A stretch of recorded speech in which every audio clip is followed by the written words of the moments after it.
오늘 제가 묵상한 말씀은 요한복음 1장 29절에서 34절까지의 말씀입니다. 다음 날 요한은 예수께서 자기에게 다가오시는 것을 보고 말했습니다. 보시오, 세상 죄를 지고 가시는 하나님의 어린 양이십니다.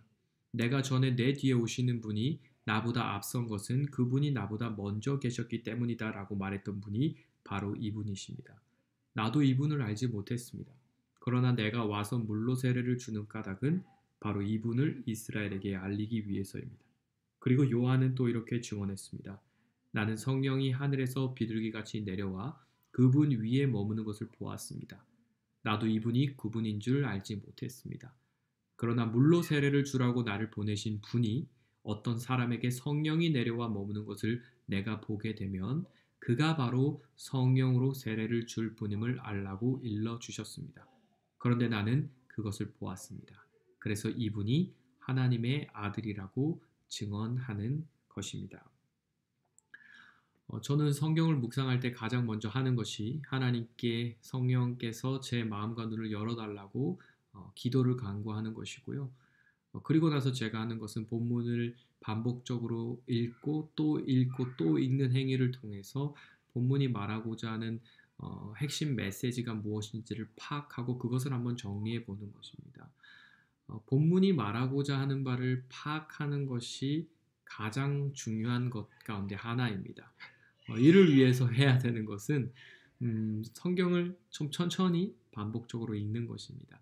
저 같은 경우에는 우리말 성경으로 성경을 읽어보고 또 영어 버전으로도 성경을 읽어보고 또 다른 이 버전의 한글 성경, 개역 한글이라든지 개역 개정으로도 보고 또 필요한 경우에는 저 같은 경우에는 다양한 영어 번역들을 통해서 어떻게 번역되었는지 또 구문을 어떻게 번역했는지를 살펴봅니다. 이것은 제가 목회자이기 때문에 본문을 좀 더 상세히 정확하게 들여다보기 위해서 하는 일들입니다. 그리고 당연히 원문으로 돌아가서 또 어떤 단어가 쓰였고 어떤 시제가 쓰였고 또 오늘 본문에 보면 사실은 비둘기라는 단어가 쓰였는데 이 비둘기가 어떤 의미로 신약 성경 혹은 구약 성경에서 사용되고 있는지를 좀 찾아볼 필요가 있습니다. 그래야 그 의미에 다가갈 수 있기 때문이죠. 그래서 저는 이런저런 과정들을 통해서 본문의 가장 키 메시지가 무엇인지를 파악하는 데 주안점을 두고 묵상을 합니다.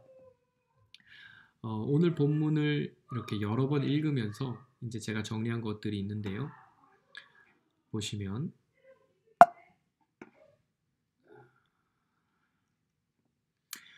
이게 제가 이제 제 노트에 정리하는 내용인데요. 저는 오늘 본문의 타이틀을 이렇게 한번 정해보았습니다. Christ is the Lamb of God and the Son of God. 그리스도는 하나님의 어린 양이시고 하나님의 아들이십니다.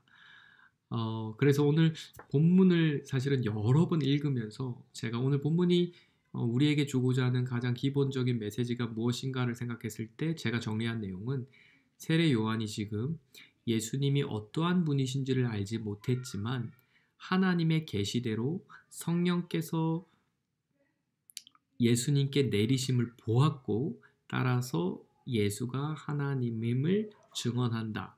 좀 수정이 되어야 될 문장인 것 같은데 이렇게 한번 우선 정리해 보았습니다. 그리고 이 말씀을 조금 더 들리기 좋게 또 이해하기 쉽게 이렇게 바꾼 버전이 그 밑에 homiletical idea라고 써 있는데요.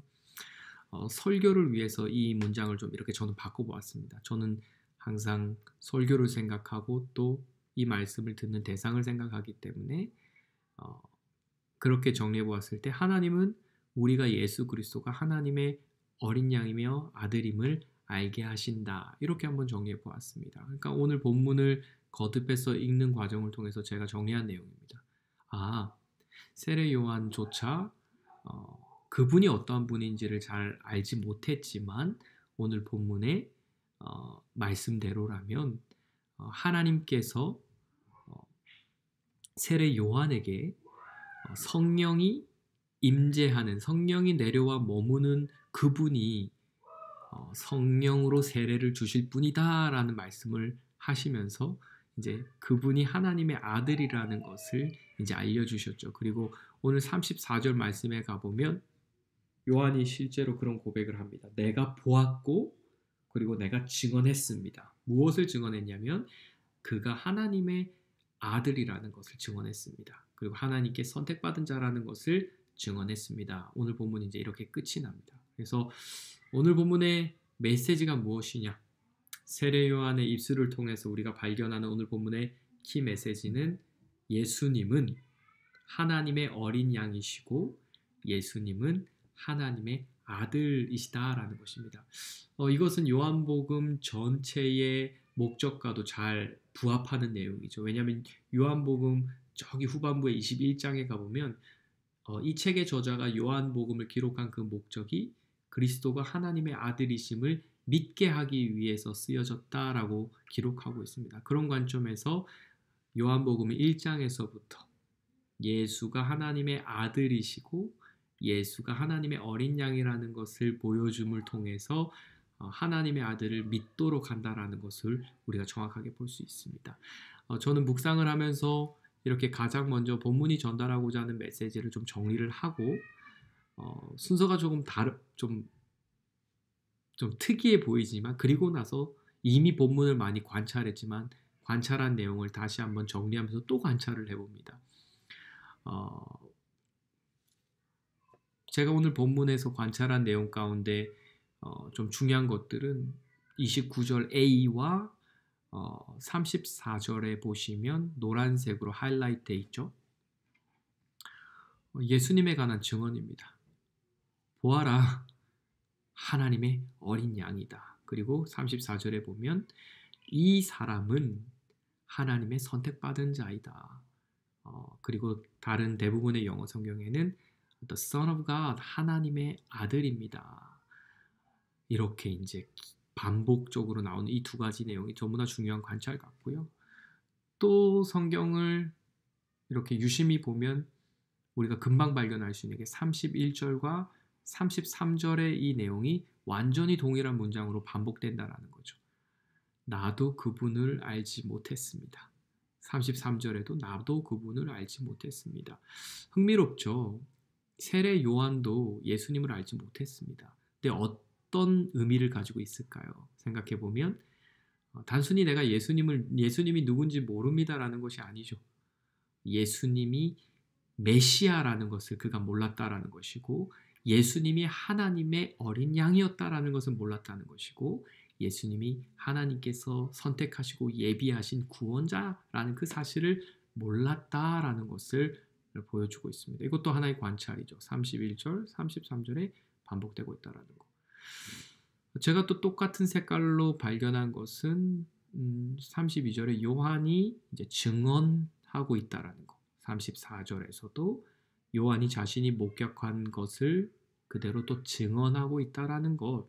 이것 역시도 이 단락 바로 전 문맥에서 요한이 자신의 정체를 뭐라고 표현하죠? 나는 그리스도가 아닙니다. 나는 그리스도의 오실 길을 예비하기 위해 부름받은 사람입니다. 이러한 관점에서 역시나 32절, 34절에서 요한은 자신의 소명을 다하고 있습니다. 그리스도가 누구이신지를 이스라엘 사람들에게 보여주고 있는 것이죠. 관찰과 해석을 제가 병행해서 이렇게 나눠보았습니다.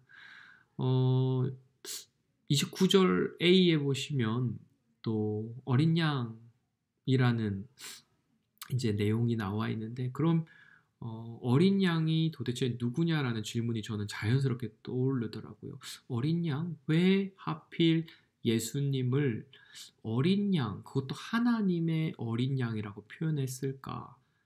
성경은 어떻게 해석하면 좋을까요? 성경은 성경으로 해석하는 것입니다. 29절 B 보시면 예수님을 어떤 분으로 소개하죠? 세상 죄를 지고 가는 한글 성경에는 이제 세상 죄를 지고 간다라고 표현했는데 저 take away라는 단어 그리고 원문에 쓰여진 그 단어의 의미는 뭐냐면 짊어지다라는 의미 당연히 있지만 제거하다라는 표현이 전 더 좋은 것 같습니다. remove 세상의 죄를 제거하시는 분이라는 것. 예수님이 어떠한 분이신지를 알 수 있죠. 그분은 이 세상에 그저 오신 분이 아니라 이 세상의 죄의 문제를 다루기 위해서 오신 분이라는 것을 우리가 분명하게 알 수 있습니다.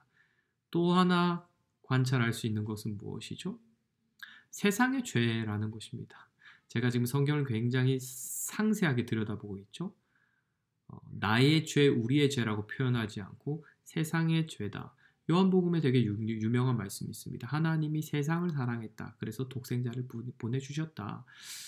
여기서 우리가 생각해 볼 수 있는 것은 하나님이 예수님을 보내셨는데 이 메시아는 단순히 유대인들만을 위한 분이 아니라 온 세상을 위한 분이다 라는 것을 우리가 생각해 볼 수 있고요.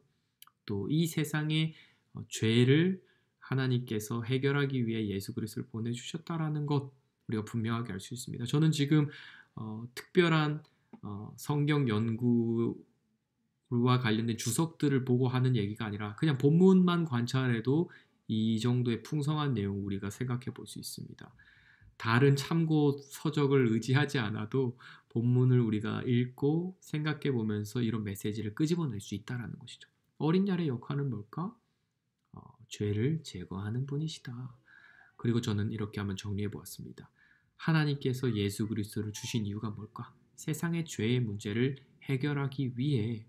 그리고 제가 동시에 노아 이야기 또 창세기를 요즘 읽고 있는데 창세기 6장 5절에 보면 이 세상의 사람들의 모든 생각이 항상 악했다라고 표현하고 있습니다. 그러니까 세상의 죄가 만연하고 있다라는 내용이 이제 노아 시대에 등장하고 있는데 요한복음 1장에 이 2000년 전의 이야기를 보면서 여전히 이 세상의 죄의 문제가 해결되지 않고 있구나라는 것도 연결해서 생각해 볼 수 있습니다. 그렇죠? 세상의 죄, 세상의 죄. 창세기 6장과 요한복음 1장 오늘 본문과 또 그 내용이 연결되어서 우리가 묵상해 볼 수 있는 것이죠. 그리고 30절 말씀에서 제가 관찰한 내용은 요한은 앞선 단락에서와 마찬가지로 예수를 자신보다 위대한 분으로 소개한다. 30절 말씀에 보시면 내가 전에 말하기를 내 뒤에 오는 사람이 있는데 나보다 앞선 것은 그가 나보다 먼저 계심이라 한 것이 이 사람을 가리킴이라. 어제 제가 묵상한 본문에서도 이런 내용이 나왔습니다. 당신이 선지자입니까? 요한은 아닙니다. 당신이 그리스도입니까? 아닙니다. 유명한 고백을 하죠. 나는 물로 세례를 베풀지만 너희 가운데 너희가 알지 못하는 한 사람이 섰으니 1장 27절 말씀에 보면 나는 그의 신발끈을 풀기도 감당하지 못하겠노라. 신발끈을 푸는 일조차 감당하지 못한다라는 표현이 얼마나 겸손한 표현입니까? 유대 사회에서 신발끈을 풀고 매는 일은 종들이 하는 일입니다. 그런데 그 일조차 내가 감당할 수 없다라는 것은 그가 소개하고 계신 그 예수 그리스도가 얼마나 존귀하고 위대하신 분인지를 그가 드러내 보여주는 것이죠. 이것도 본문의 관찰을 통해서 알 수 있는 내용입니다. 저는 이렇게 본문을 관찰하고 또 나름의 해석을 하면서 이제 개인적으로 본문과 친숙해진 다음에 저는 목회자이기 때문에 본문의 의미를 조금 더 정확하게 또 조금 더 구체적으로 파악하기 위해서 또 이 본문과 관련된 다양한 연구 서적들을 좀 참고합니다. 그래서 사실은 저는 오늘 되게 궁금했던 것들 가운데 하나가 비둘기 왜 하필 성령이 예수님께 내려와서 머무는 장면을 비둘기에 빗대어 표현했을까? 비둘기는 분명히 각 나라와 민족마다 다른 의미를 가지고 있거든요. 평화의 상징인 것은 틀림없고 순결의 상징인 것은 틀림없지만 우리가 늘 고려해야 되는 것은 요한의 언어 세계 안에서 그리고 요한복음 안에서 신약 성경 안에서 또 더 넓게는 구약 성경 안에서 이 새가 어떤 의미를 가지고 있는지를 생각해 볼 필요가 있습니다. 왜냐하면 우리가 가지고 있는 생각 비둘기에 대한 개념으로 이 본문을 해석하면 안 되기 때문이죠. 그래서 저는 비둘기에 대해서 좀 살펴보았고요. 그리고 이 단어 연구를 했을 때 비둘기는 순결을 상징하고 또 평화를 상징한다라는 것을 제가 발견할 수 있었습니다. 그 다음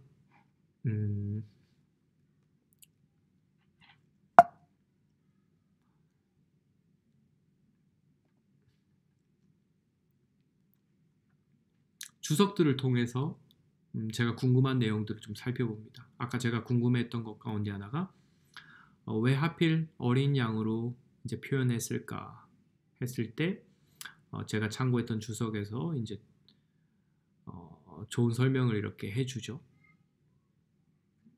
분명한 것은 이 단어가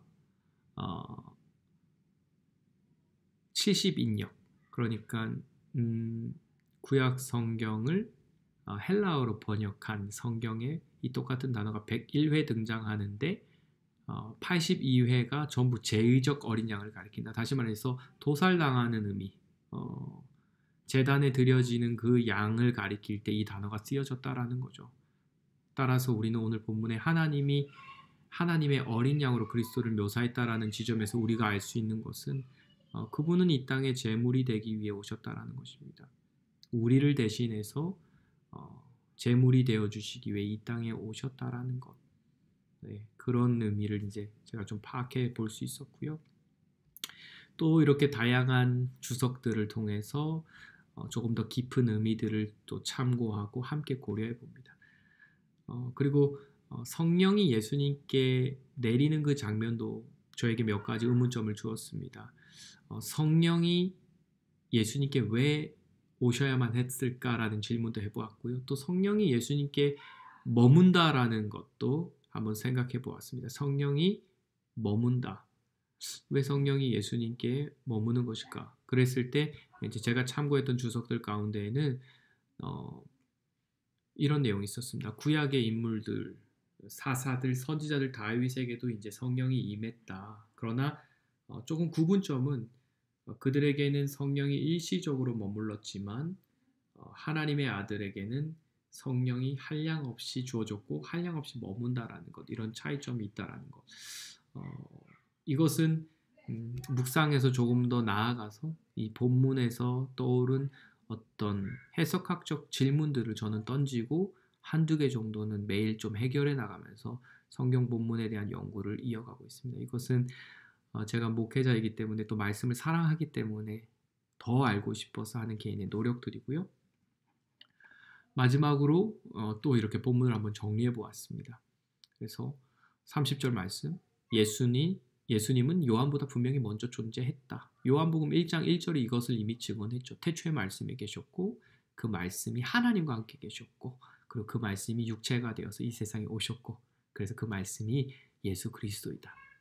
세례 요한이 육체적으로는 예수님보다 6개월 먼저 태어난 사람이지만 사실은 이 정도의 시간적 간격이 아니라 예수님은 말씀으로서 이미 창세 전부터 존재하셨던 분이시죠. 요한이 물 세례를 베푸는 이유는 이제 예수님을 계시하기 위함이다라고 이제 표현하고 있고요. 그리고 성령은 오늘 하늘로부터 임했다. 굉장히 단순한 표현입니다. 그런데 이제 저는 또 의문점을 가져봅니다. 하늘의 의미가 뭘까? 그리고 하늘로부터 성령이 내려온다라고 했을 때 그 의미가 뭘까? 또 아까 이미 제가 말씀드렸지만 비둘기라는 의미가 무엇일까 생각해 보았고요. 또 분명한 것은 세례 요한과 예수님의 차이가 드러나고 있다는 거죠. 33절 말씀이죠.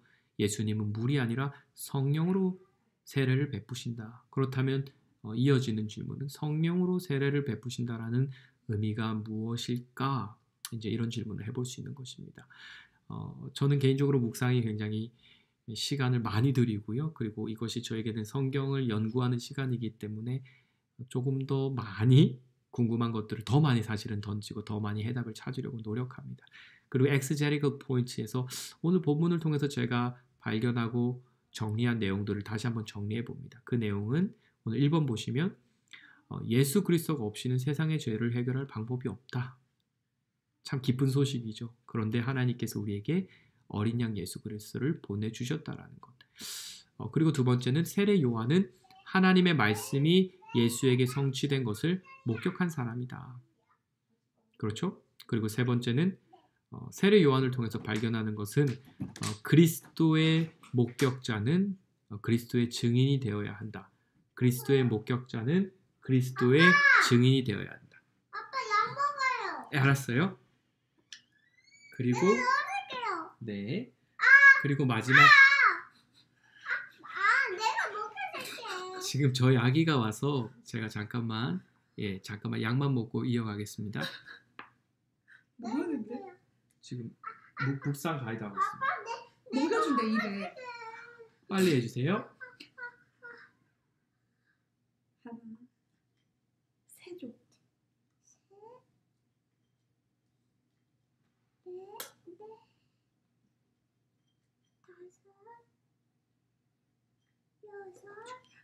아, 이거 파트 이 부분 따로 내 실력을 할 수 있을지 모르겠어.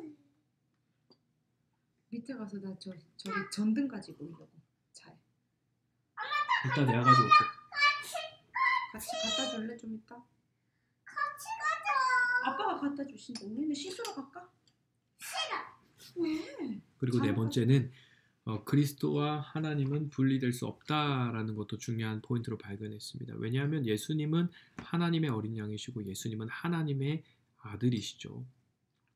그러니까 사실은 이런 표현들이 굉장히 쉽게 우리가 간과할 수 있는 표현들이죠. 어린 양, 아들. 그런데 하나님의 어린 양, 하나님의 아들이라고 할 때 예수 그리스도와 하나님이 분리될 수 없다라는 것. 저는 그런 것도 한번 생각해 보았고요. 그리고 다섯 번째는 하나님의 말씀이 없이는 누구도 그리스도가 누구인지 어떤 분인지 알 수 없다. 오늘 본문에 보시면 세례 요한이 나도 그분을 알지 못했습니다라는 것을 두 번이나 반복했습니다. 그런데 어떻게 그분이 하나님의 아들이라는 것을 알았죠? 하나님의 말씀 때문입니다. 하나님께서 요한에게 말씀하셨죠. 나를 보내어 물로 세례를 베풀라 하신 그이가 나에게 말씀하시되 성령이 내려서 누구 위에든지 머무는 것을 보거든 그가 곧 성령으로 세례를 베푸는 이인 줄 알라 하셨기에 하나님의 말씀 때문에 그분이 그리스도라는 것을 알게 되었다라는 것입니다. 그래서 항상 우리에게 하나님의 말씀이 필요하다라는 것, 그리고 하나님의 말씀의 근거에서 그리스도를 발견하고 그리스도가 누구인지를 알 수 있다라는 것, 이것이 오늘 제가 발견한 너무나 중요한 관찰과 적용이었습니다. 그리고 아직 제가 연구를 깊이 하지 못했지만 여전히 이제 아까 이미 나눴지만 질문들이죠. 성령 세례의 의미가 뭘까?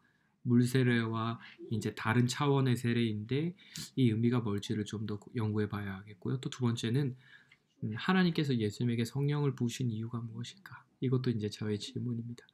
구약적 배경에서는 성령은 분명히 특별한 임무를 가진 사람에게 주어졌고 예수님은 특별한 임무를 가진 자는 분명합니다. 예수님은 선지자이시고 예수님은 동시에 왕이시고 또 예수님은 제사장이시기 때문입니다. 기름 부음 받은 자임이 틀림없으신데 하필 그 예수님에게 성령이 오셨고 또 세례 요한이 왜 예수님에게 세례를 베푸셨을까?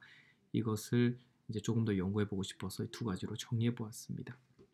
오늘 저의 개인적인 묵상의 과정을 이렇게 함께 나눠 보았습니다. 여러분도 묵상을 통해서 하나님을 더 깊이 만나시고 계속해서 하나님을 아는 일에 또 자라감을 통해서 말씀 속에서 깊이 변화되는 것들을 경험했으면 좋겠습니다. 오늘 이 본문 속에서도 하나님은 분명히 우리에게 복음을 말씀해 주셨고 이 복음을 통해서 우리는 계속해서 이 세상 가운데 소망을 선포할 수 있을 것이라고 확신합니다. 감사합니다.